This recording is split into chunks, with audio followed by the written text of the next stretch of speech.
Hands covered with red ochre. Descended on the Supreme Court in NSW to scrawl messages of anger and disgust on the glass facade after the man who ran over Aboriginal boy Elijah Doughty in the goldfields was acquitted of manslaughter. The 56-year-old man was last week acquitted of manslaughter over the death of the 14-year-old last year and was sentenced to 3 years in jail on a lesser charge. Placard-carrying protesters held a tense rally in Sydney on Monday afternoon, with one activist throwing red ochre on the steps of the courthouse. "This is the blood of Aboriginal people. Don't wait for this to be your children's," a protester screamed, as she listed the names of Aboriginal people who had died in custody. "The blood is on the Commonwealth." Dozens of people in the crowd dipped their hands in the red powder and pushed up against the glass facade of the court.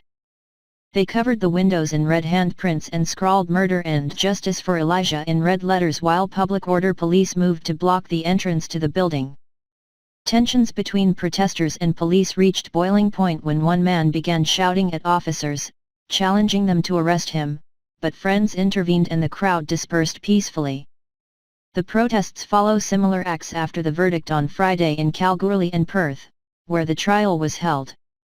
The man who killed Elijah admitted to dangerous driving occasioning death after he hit the teen with his ute while chasing the boy, who had stolen his motorcycle. He testified he hit Elijah because the motorbike veered in front of his car and was unable to avoid the collision. The Supreme Court jury deliberated for 6 hours before finding the man, whose identity is suppressed, guilty of the lesser charge.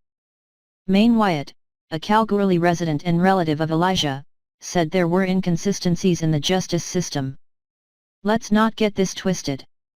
It wasn't manslaughter. It was murder," he told the crowd on Monday. "Not manslaughter, not reckless driving. You're treating us like we're animals." "We're not animals," he said, as he picked up the ochre and slapped it on his chest. "We're people. You're killing us."